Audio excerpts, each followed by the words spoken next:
የሃቲው ቤተሰቦቼ ዛሬ ለእናንተ ስለ ጸሎት እኔም ጥያቄ አለኝ። የምንፈልገውን ነገር አንዴ ብቻ ጠይቀን መተው አለብን ወይስ በየጊዜው ስለ ጉዳዩ መጸለይ? መጽሐፍ ቅዱስ ስለ ሁለቱም መንገዶች ምን እንደሚል እነግራችሁና እናንተ ደግሞ የቱ ልክ እንደሆነ ካነበባችሁት፣ ከተማራችሁት፣ ከልምዳችሁ ተነስታችሁ መልሱን የምትመልሱልኝ ይሆናል። ስለዚህ የዛሬውን ቪዲዮ የምትሰሩት እናንተ ናችሁ ማለት ነው። ስለሆነም ጥያቄውን በደንብ ለመረዳት ይህንን ቪዲዮ እስከ መጨረሻው ድረስ ማየታችሁን እርግጠኛ ሆኑ። ሰላም ውድ ቤተሰቦቼ እንዴት ናችሁልኝ?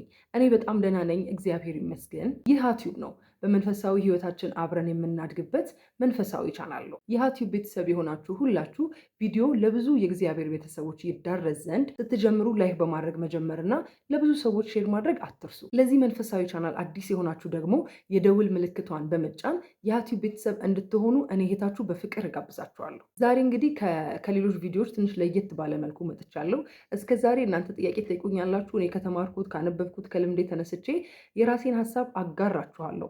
ዛሬ ግን መድረኩን ለእናንተ ክፍት አድርጌያለሁ። በጸሎት ላይ ሁሌ ሀሳቤ ላይ የሚመላለስ ራሴን የምጠይቀው እና ደግሞ ሁለቱም መንገዶች መጽሐፍ ቅዱስ ላይ በግልጽ ተቀምጠዋል እና ብቻ ስለ ጸሎት ሁሌ አእምሮ ላይ የሚመላለስ አንድ ጥያቄ አለ። ይህን ጥያቄ ለእናንተ የማቀርብላችሁ ይሆናል። እናንተ ቅድም እንዳልኳችሁ ከልምዳችሁ ካነበባችሁት መጽሐፍ ቅዱስ ላይ ከተረዳችሁትና ከሰማችሁት በመነሳት የትኛው ትክክል እንደሆነ ወይም ደግሞ ለእናንተ የትኛው እንደሰራላችሁ መጽሐፍ ቅዱስ በትክክል የትኛው ልክ ነው ብሎ እንዳስቀመጠ ከልምዳችሁ ተነስታችሁ የምታጋሩን ይሆናል ማለት ነው። ስለዚህ ዛሬ ቪዲዮ የእናንተ ነው። ኮመንቱ ለእናንተ በደንብ ክፍት ሆኗል። ኮመንት ላይ መልሶቻችሁን በጣም እንጠብቃለን ማለት ነው።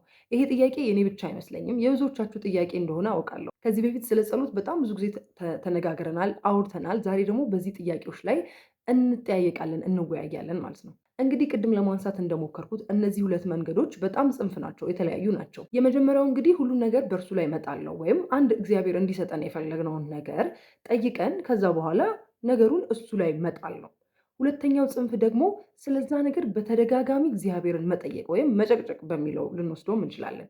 ስለዚህ እነዚህ ሁለት የተለያዩ ጽንፎች ናቸው። ሁለቱንም ሀሳቦች መጽሐፍ ቅዱስ የሚደግፍባቸው የመጽሐፍ ቅዱስ ጥቅሶች አሉ። የመጀመሪያውን እናንሳ። የመጀመሪያው ሀሳብ እንግዲህ አንድን ጸሎት ከጸለይን በኋላ ያንን የጠየቅነውን ነገር እግዚአብሔር ላይ መጣል።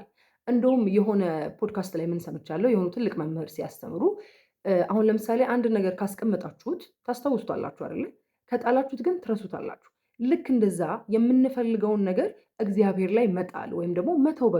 በቃ አንዴ ከነገርነው በኋላ መተው። ይሄ ነገር ከምን ሀሳብ ጋር ይሄዳል ደግሞ መሰላችሁ? እንደነዚህ አይነት ሰዎች ደግሞ ቀድሞውኑ እግዚአብሔር የምፈልገውን ነገር ሁሉ አስቀድሞ ይሰጠኛል፣ ስለዚህ ሁላ መጠየቅ ሁላ አይጠበቅብኝም ብሎ የሚያስቡ ሰዎች አሉ።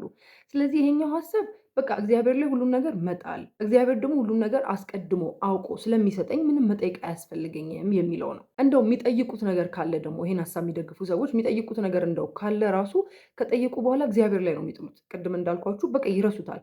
አንዴ ይጠይቁታል፣ ፍቃድህና ውድህ ቢሆን ብለው አንዴ ጠይቀው እግዚአብሔር ላይ የሚጥሉ ሰዎች ናቸው። በዚህ ጉዳይ ላይ መጽሐፍ ቅዱስ እንደውም መዝሙረ ዳዊት ላይ ሀሳብህን በእግዚአብሔር ላይ ጣል ይላል። በሌላ ቦታ ደግሞ የሚያስፈልጋችሁን እሱ ቀድሞ ያውቃልና ሁሉን በእርሱ ላይ ጣሉት ይላል። አንዳንድ መጽሐፍቶች ላይ ደግሞ ሳነብ አንድ ነገር ጠይቃችሁ በቃ ችክ አትበሉ፣ ማለት መተው፣ መርሳት፣ ያንን ነገር መተው አለባችሁ። ከመጽሐፍ ቅዱስ ታሪክ ጋር ደግሞ ስታያይዙት ቅዱስ ዘካርያስ፣ ካህኑ ዘካርያስ እና ቅድስት ኤልሳቤጥ ለረጅም ዘመን ለመኑ፣ ጸለዩ። ከዛ በኋላ ጸሎታቸውን ከተዉት ከረሱት በኋላ ሊያውም ካረጁ በኋላ ነው ጸሎታቸው የተሰማው እንደምታውቁት እና ኦልሬዲ ጸሎታቸውን ረስተውት ነበር። ልክ እንደዚህ የለም እግዚአብሔር ላይ መተው፣ እግዚአብሔር ላይ ነገሩን መጣል ማለት ነው። እና ደግሞ ቀድሞውን ውስጥ እግዚአብሔር የሚያስፈልገኝን ነገር በሙሉ ያውቅ የለ ፍጠረኝ ሳልለው ነው የፈጠረኝ። ስለዚህ እሱ ሁሉን ነገር ያውቃል። ለምን ብዬስ ነው የምጠይቀው? በቃ ሳልጠይቀው ፈጥሮኛል፣ የሚያስፈልገኝንም ነገር ደግሞ አውቆ ይሰጠኛል። እንደዚህ ብለው የሚያምኑ ሰዎች አሉ። መጽሐፍ ቅዱስም አሁን ባልኳችሁ ታሪኮች፣ አሁን በነገርኳችሁ ጥቅሶች ይሄን ነገር በጣም ይደግፈዋል። ስለዚህ የመጀመሪያው ሀሳብ ይሄ ነው፣ እግዚአብሔር ላይ ስለመጣል እሱ አውቆ ይሰጠኛል ብሎ ስለማሰብ ነው። ይሄኛው መንገድ ነው ትክክል ወይስ ደግሞ በተቃራኒው? ከዚህ በተቃራኒው ደግሞ ሌላኛው ሀሳብ ምንድን ነው? አንድን የሚያስፈልገንን ነገር እግዚአብሔርን በዛ ጉዳይ ላይ ደጋግሞ ስለመጠየቅ ነው። በዚህ ጉዳይ ላይ መጽሐፍ ቅዱስ ላይ አንድ ታሪክ አለ። ይሄው ምንድን ነው? ዳኛው እንዲፈርድላት፣ ዳኛው በጣም ክፉ ዳኛ ነው እና ሴትዮዋ መበለቷ እንዲፈርድላት በጣም በተደጋጋሚ ሂዳ ትጨቀጭቀዋለች። ሰውየው መልካም ሰው ሆኖ አይደለም ወይም መልካም ፈራጅ ሆኖ አይደለም፣ ግን እንዳትጨቀጭቀው ብሎ ለዛች ሴት ይፈርድላታል። ያ ክፉ ሰውዬ ክፉ ሆኖ በመጨቅጨቋ ምክንያት ከፈረደላት እኔ ቅዱስ አባታችሁ፣ እኔ ለእናንተ የማስብላችሁ አባታችሁማ በተደጋጋሚ ብትመጡ ብትጨቀጭቁኝ፣ ብትጠይቁኝ እንዴት አላረገላችሁም የሚለው ታሪክ አለ እዚህ ጋር እና እንደውም የሆነ ቦታ ላይ ምን ሰምቻለሁ በዚህ ጉዳይ ላይ አሁን ሰዎችን የሆነ ነገር እንዲሰጧችሁ በጣም ስጨቀጭቋቸው ነው የሚናደዱት አይደል? እግዚአብሔር ግን በተቃራኒው ባለመጠየቃችሁ፣ እሱን ባለመጨቅጨቃችሁ ያዝናል። በቃ ሞር እሱን ባለመጠየቃችሁ ከሰው በተቃራኒ ይከፋል የሚል ታሪክ አንብቤያለሁ እና ይሄኛው ጽንፍ ደግሞ ምንድነው? እግዚአብሔርን ያን ነገር እንዲሰጠን ቀን ከሌሊት መጨቅጨቅ ማለት ይቻላል። በቃ ሁልጊዜ ስለዛ ጉዳይ መጠየቅ፣ እንዴት አረክልኝ፣ እንዴት ሆነ ብሎ ሁልጊዜ ያንን ነገር መጠየቅ። ይህንን ሀሳብ የሚደግፍ የመጽሐፍ ቅዱስ ክፍል ደግሞ አለ። ለምሳሌ በስሜ ምንም አልለመናችሁም ይላል ጌታ ራሱ። ገና በስሜ ምንም አልጠየቃችሁም። በቃ ማለት ምንም አልጠየቃችሁም። አሁን እኛ በጣም ብዙ የለመንን የጠየቅን ይመስለናል አይደል? ግን በስሜ ገና አልጠየቃችሁም ተብለናል። ዊች ኢዝ በጣም እንድንለምን የሆነን የፈለግነውን ነገር በጣም ደጋግመን እንድንጠይቀው ሰፖርት የሚያደርግ ነገር ነው ይሄ። ከዛ ውጭ ደግሞ ጌታ ራሱ ይሄን ቃል ሲደግፍ ለምኑ ይሰጣችኋል፣ አንኳኩ ይከፈትላችኋል ብሏል። ዊች ኢዝ በጣም በተደጋጋሚ ማንኳኳት፣ መጠየቅ፣ መለመን እንደሚገባን ደግሞ በዚህ ክፍል ይነግረናል። ሌላው ደግሞ እንደምታውቁት ሳታቋርጡ ጸልዩ፣ ትጉና ጸልዩ የሚል በጣም ብዙ ቦታ የምንፈልገውን ነገር በተደጋጋሚ መጠየቅ፣ እግዚአብሔርን ደጅ መጥናት እንዳለብን ይነግረናል። ስለዚህ እነዚህ ሁለት ነገሮች የተለያዩ ነገሮች ናቸው።